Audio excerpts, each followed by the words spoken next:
할렐루야. 오늘도 새날을 주신 하나님을 찬양합니다. 주의 말씀은 내 발의 등이요 내 길의 빛이라 하셨습니다.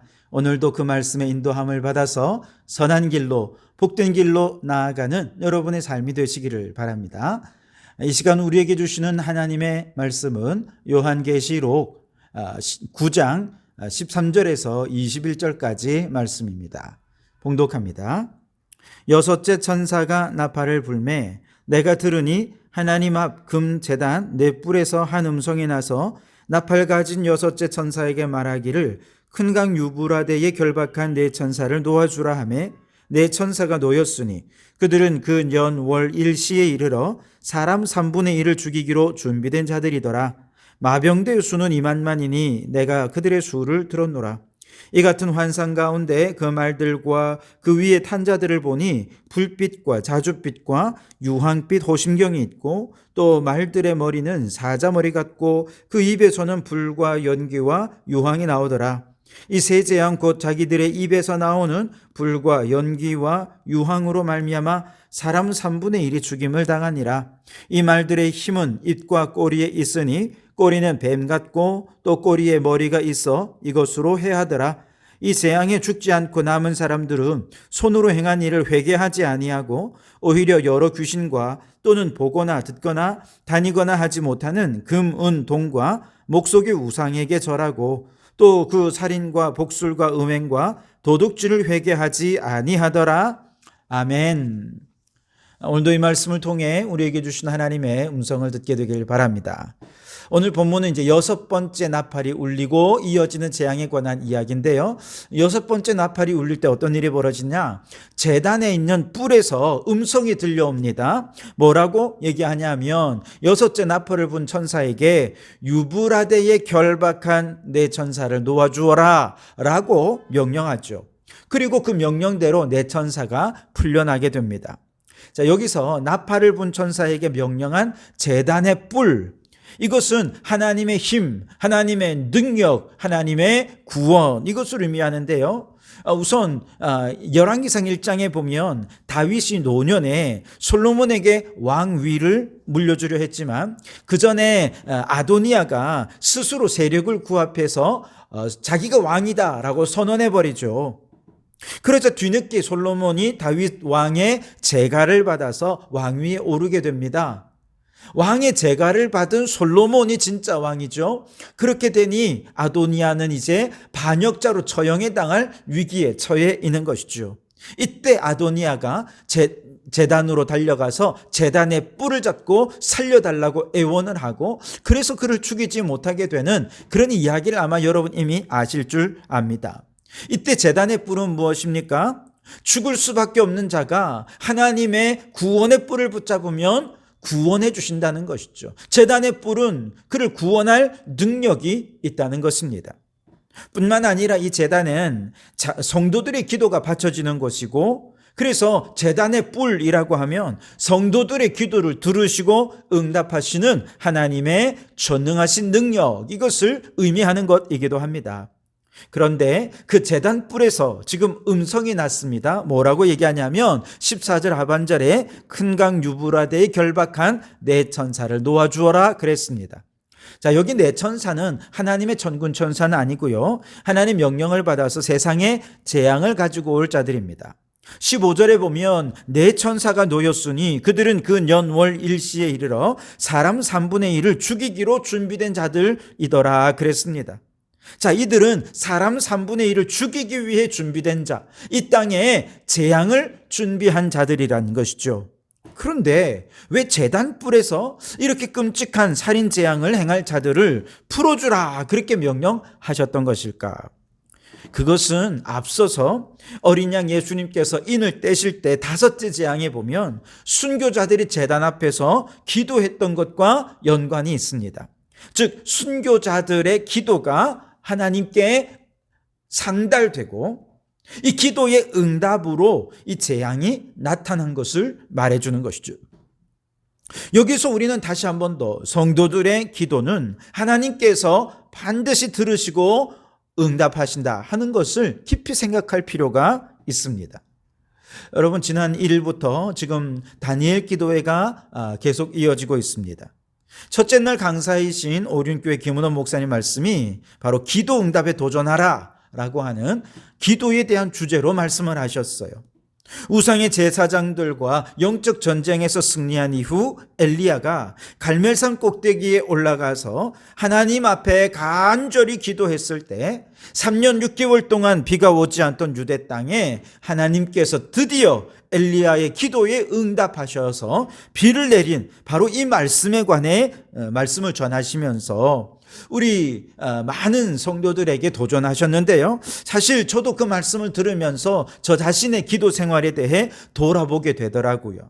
나도 모르게 기도 응답에 대한 확신이 흐려져 버리진 않았는지, 기도에 대한 집중력이 흐려져 버려서 그 기도가 하나님께 온전히 상달되지 못한 그런 기도는 아니었는지 돌아보게 되었습니다.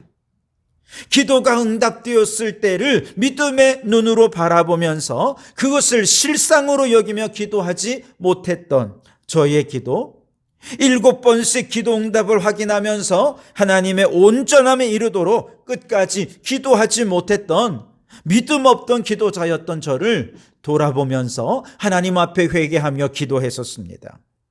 오늘 본문 말씀에서 6번째 나팔 재앙을 위해서 큰 뿔에서, 제단의 뿔에서 내 천사를 놓아주라, 전능하신 하나님의 음성이 들려진 것은 순교자들의 기도에 응답하시는 하나님의 기도 응답이었던 것이죠. 하나님은 우리가 기도하면 그 모든 기도에 응답하실 수 있는 힘과 능력이 있으신 전능하신 하나님이신 줄 믿습니다. 여러분, 하나님은 우리의 기도를 들으시지 않는 것이 아닙니다. 우리가 아무리 어리석고 연약한 기도라 하더라도 하나님은 다 듣고 계십니다. 겨자씨만한 믿음으로 기도해도 큰 능력을 일으키기 위해 준비하고 계십니다. 그러므로 다시금 기도 응답에 도전하는 우리 모든 성도들이 되시기를 바랍니다. 무엇보다 지금 이제 시작된 다니엘 기도회를 하나님이 주신 기도할 기회, 기도의 능력을 회복할 기회, 기도의 확신을 회복할 기회, 첫사랑의 은혜를 회복할 기회로 삼으셔서 기도 응답에 도전하는 기도 용사로 거듭나실 수 있기를 주님의 이름으로 축원합니다. 다시 본문으로 돌아오면 순교자들의 기도 응답이 천사들을 놓아주라 하는 것이었죠. 자, 그런데 이 천사들이 풀려난 곳이 어디냐? 유브라데 강이었습니다.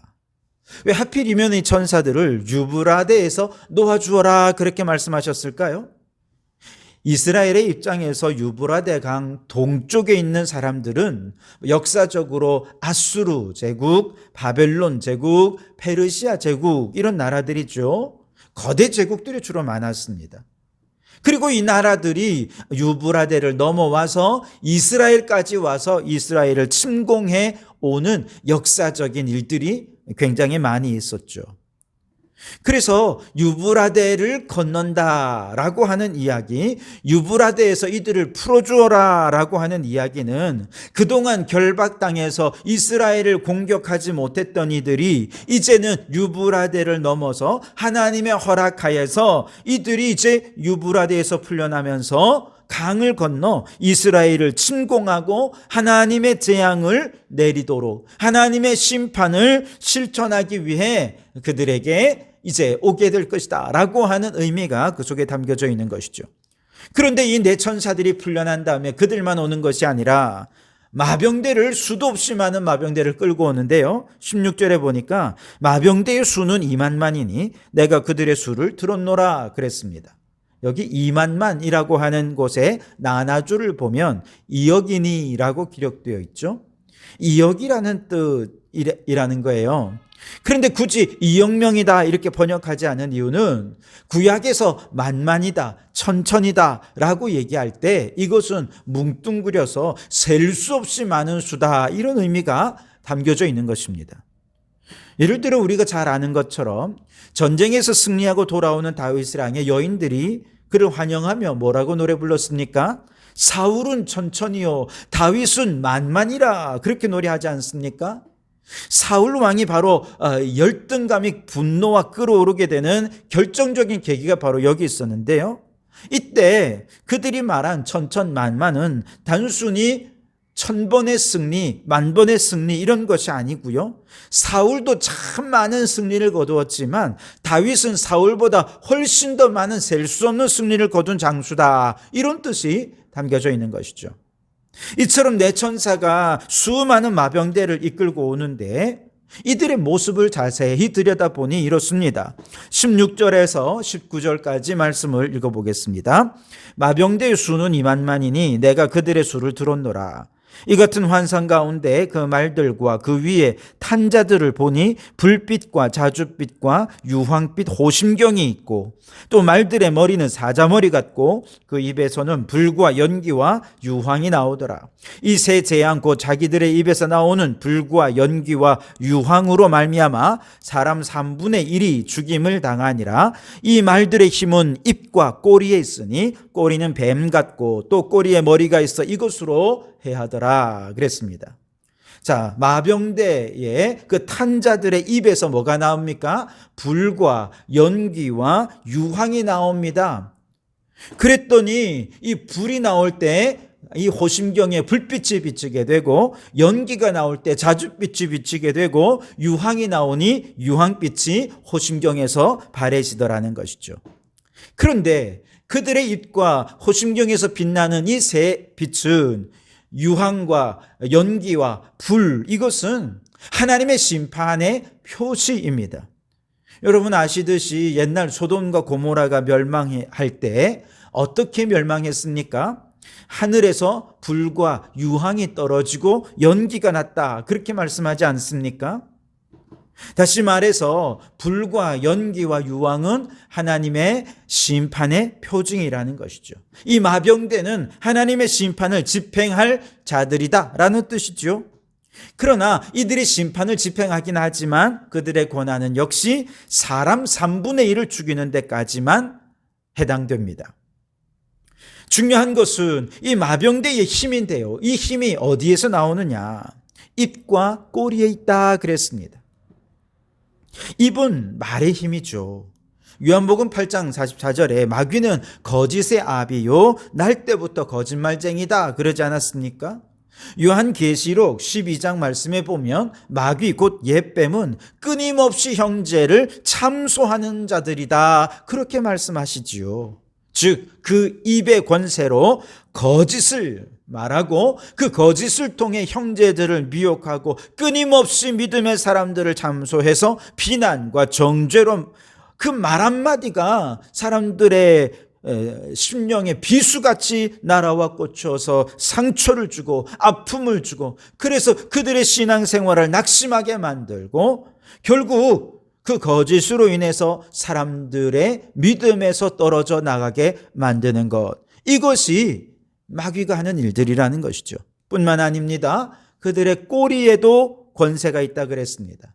근데 꼬리에는 뭐가 있느냐 하면 오늘 말씀해 보니까 뱀의 머리가 있어요.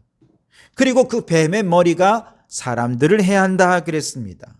여러분 참 재밌지 않습니까? 원래 뱀의 머리는 지혜와 지식을 상징하는 거죠. 그래서 예수님께서도 뱀같이 지혜로워라 그렇게 말씀하지 않으셨습니까? 그런데 이 뱀의 머리가 어디에 있어요? 마병대의 말들의 꼬리에 붙어 있습니다. 아니 머리가 머리에 있는 데 있어야지 왜 꼬리에 있는 데 있습니까? 이것은 똑같은 지식이라 해도 하나님의 사람들을 아주 교활하게 교묘하게 거짓으로 속이고 등쳐먹고 멸망길로 이끄는 그런 지식, 그런 지혜들이더라 하는 것이지요. 여러분 뱀의 머리를 꼬리에 달고서 사람들을 해하는 마병대의 말들의 꼬리는 저 보이스피싱 사기단이 사람들을 등쳐먹고 속이는 것과는 비교할 수 없는 것입니다. 보이스피싱 당하면 돈만 잃어버리죠. 그러나 사람의 교묘한 이 마귀의 교묘한 거짓과 속임수에 미혹이 되면 그 인생이 무너져 내립니다. 삶의 희망까지도 잃어버리게 됩니다. 이처럼 교묘한 거짓말로 사람들을 미혹해서 인생을 파멸로 이끄는 마병대가 여러분 셀 수 없이 많이 온 땅에 돌아다니면서 사람들을 미혹한다는 거예요. 그런데 감사한 것은 그들의 범위는 어디까지예요? 3분의 1의 권세입니다. 아직 3분의 2가 남아있다는 것이죠. 남아있는 그들에게는 회개할 기회가 아직 남았다는 뜻입니다. 20절, 21절을 보시면 이 재앙에 죽지 않고 남은 사람들은 손으로 행한 일을 회개하지 아니하고 오히려 여러 귀신과 또는 보거나 듣거나 다니거나 하지 못하는 금, 은, 동과 목석의 우상에게 절하고 또 그 살인과 복술과 음행과 도둑질을 회개하지 아니하더라. 하하, 너무 안타깝죠? 3분의 1이 마병대의 미혹에 이미 넘어져서 불과 연기와 유황의 심판으로 이미 죽었습니다. 그걸 눈으로 보았습니다. 목격했습니다. 그리고 남아있는 3분의 2들은 이 모습을 보았다면 회개해야죠. 돌이켜야죠. 그들은 아직 성령의 인침을 받지 않은 자들이지만 아직 죽지 않고 살았다는 얘기는 회개할 기회가 남아있다는 뜻이 아닙니까?